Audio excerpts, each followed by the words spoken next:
Good morning, May 5OR. This is Drew Breen, STM of Thoracic, Peds, and Pulmonary. We're broadcasting from CCH to do an in-service for Thursday amidst the COVID-19 quarantine. So I'm going to do a pulmonary in-service, and we're going to go over some of the carts here that you need for a pulmonary emergency or a pulmonary just regular scheduled case. There's 3 carts in the CCH core. I'm right outside of 33, so between 27 and 28 against the wall. We have the flexible bronch cart over here. This is one of the emergency carts that stays set up all the time. This is what you'll need. This is basically your back table, and this is what you'll use. It is already set up after the end of the case. It is the staff's obligation to set that back up. There's a picture on the side that we can look at a little bit later. Also, too, to make it a little bit easier for the carts, everything says Take Me. So there's 5 items that we take total that have Take Me on it. Flex cart is one of them. This is the rigid cart, so it has your sterile sets that we'll set up, and we'll do that inside the room. I'll do a demo of those. Those are in here also with the jet ventilator. We'll need the jet ventilator, and I'll break that out. There's also one on the back of all anesthesia machines. We need to set that up as well. We're going to skip Dr. Shaw's cart. This is just for his endo cases. This just lives here with the other carts, but you do not need to bring this with you. The third cart that we need is the stent cart here. These have our silicone stents as well as our peel packs and our sucker shaver on that, and we'll go through some of these inside the room once we go through the setup. If you are ever in question of what you need or not sure, in Velcro on top of this cart, because it's coming with you, or on the wall here, has instructions of all the surgeons, every piece of equipment that you would need and what you need to set up, and it's basically put in order of most important to least of what to set up. We're going to now demonstrate the basic setup room for a pulmonary case, whether it be an emergency or scheduled case. This is pretty much how we want the room to flow and how it to be set up. For the circulator, it's going to be standard supine position, arms at the side secured to the padded arm boards. Whether you use egg crate or not for the arms, that's up to you. We traditionally float the heels and legs with a pillow and egg crate. We use a lower body bear hugger. We can do that right off the bat while they're still awake and getting situated with anesthesia. We'll do SCDs.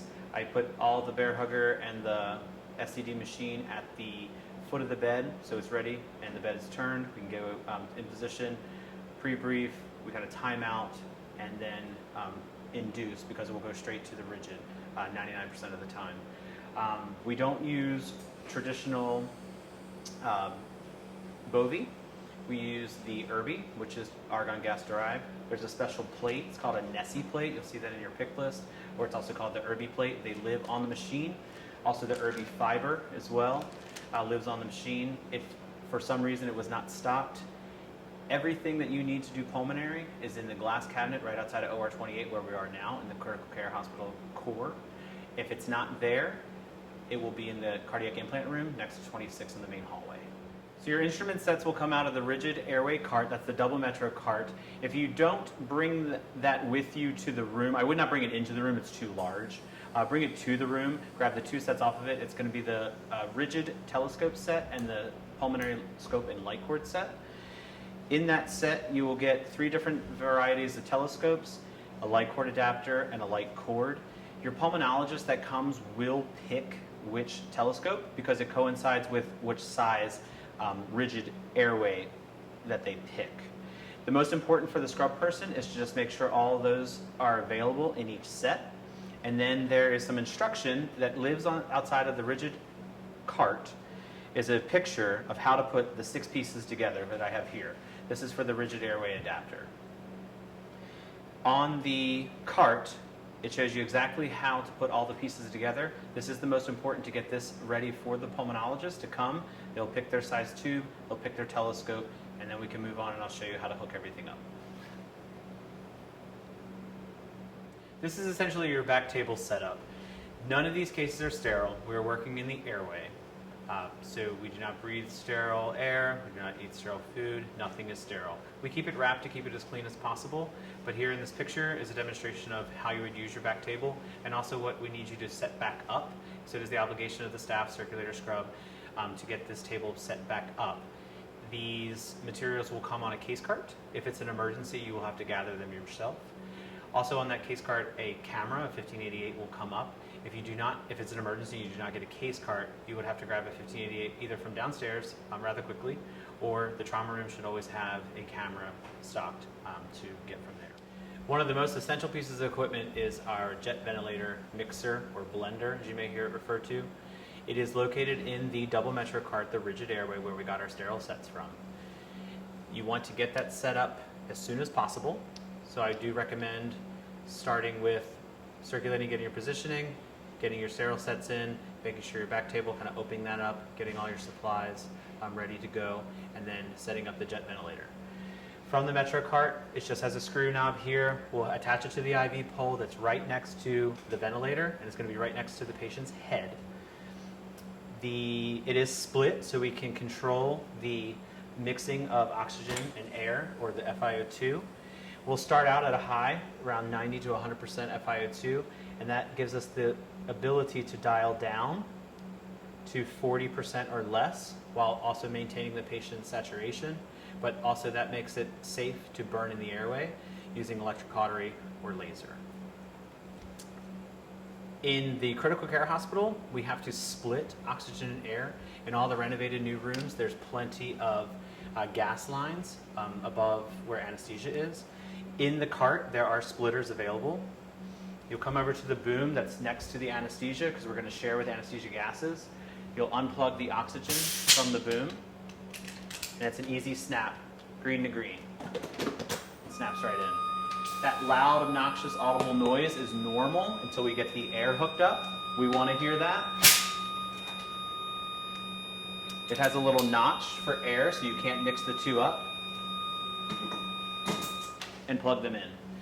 You know it's done correctly when that noise stops. That's why it is also an important thing to listen for, and to know that both connections are snug and in. So that way when you go to jet ventilate your patient, you know they're getting the correct mix of oxygen and air.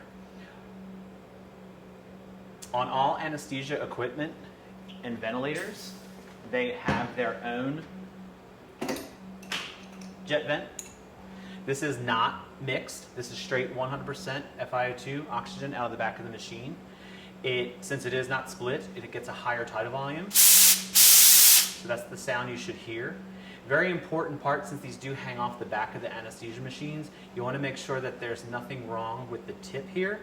I've encountered these being crushed, and therefore they don't hook onto our bronch adapter of the 6 pieces that you assembled earlier to start the case. So you just want to make sure to double check that. We leave that up here with anesthesia at the head of the bed so it can reach the patient's face. And then you also want to check the one that you just hooked up to make sure that you have air. So this is going to be your normal orientation for where your patient is lying. The head is going to be next to the ventilator. So you want that always to be, you're going to turn towards wherever the green bag is for the ventilator, okay? Head's going to be here. You always want to make sure, if you're not on an AMSCO bed, that the bed has head manipulation so that you can hyperextend and use the bar here to drop the head. The pulmonologist will do that. You just want to make sure that your bed is capable of manipulating the head and being hyperextended. Rooms that commonly would not be great for pulmonary would be room 31, 33, or 36, where it is a fixed position, unless you broke down the fluoro table and brought in an AMSCO or some bed that has a head manipulator. You can put them on a Z-Flow. The pulmonologist will eventually pull this out. You may need a shoulder roll as well, just 2 towels rolled together to get that hyperextension of the neck and head. As I was talking about with the jet ventilator, it will attach to those 6 pieces that you assembled. Your pulmonologist will pick their telescope and their rigid airway piece. The jet ventilator goes on here, and you're able to ventilate the patient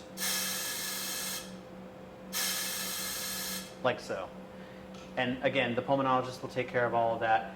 We would obviously have a 1588 camera hooked up here, but just for the sake of in-service, I didn't want to waste it. Just hook that up. We'll pan over to where the boom is at full extension, so you want to make sure that somewhere comes in about where the patient's shoulder or hip is, so that you just have enough length on your cords. We have our gray cord that came in with our telescope set. We hook that up so we can actually get light. And it's active. Either in front or behind the boom is the Irby, but for sake of just demonstration, I have it out here in front. It's not wrong. Like I said, we have the Irby pad and the fiber. And the setting that we like is 7 APC. Again, the pulmonologists know how to use this machine As long as you can get the patient grounded, get the machine fired up, have the fiber ready for them. There are instructions here to the side for the IRB, and your fiber would hook in right here. Then coming around, you want to have the flexible bronchoscope. The therapeutic bronchoscope is what you want to have for the case or the emergency. If you can't remember which scope, it is the biggest, and it's a therapeutic, so it allows you to provide a therapy to the patient, is how I remember it. This is not a gastroscope. I just like to reiterate that you do not need the flexible scope extras. It is plug and play now. There's no attachments to it other than the disposable bronch and suction adapters. Those come on your flexible cart that we talked about earlier as your back table setup. Again, there's more in the top drawer of that cart. There's the green drawer cart, the flexible cart. Again, they're in the core, in that yellow cabinet, glass cabinet outside of 28 and CCH. Again, plug and play now. Just pop this in here. We should get an image on our screen, which we do. Lamp is down here. We're going to turn the lamp on. And then those bronch adapters that again are on top of your flex cart. This is your suction adapter. This is going to plug in. You follow the groove. It pops in. You should have an audible click. This is your bronch adapter, just right here. It sometimes does split. Have a backup ready because it's an easy peel to get off it. These are all disposable. You can just pop that on there. That way you'll get a good seal. White balance, you can use either your towel or we all have white balance caps here. Reach down, press and hold the white balance till on the screen it's going to adjust and it should say white balance complete. After that, over top of a towel or a surface that's not the floor, you just want to spray the scope with silicone spray. Silicone spray is kept in the flex cart in one of the drawers in the bottom. It's kept on the rigid cart, and it's also in the stent cart, which we have in the room back behind us that has our peel packs on it. It also has an instruction sheet in case you're not exactly sure what to grab. Again, I can't reiterate enough that if it says "Take Me" on it, I want you to take it. There's 3 carts that live in the core outside of 33. The IRB has "Take Me" on it as well, and our sucker shaver that lives with the IRB outside of OR 28 in the hallway by the Pyxis machine. That also has "Take Me." There's 5 things plus the Olympus tower that you need to get a case started.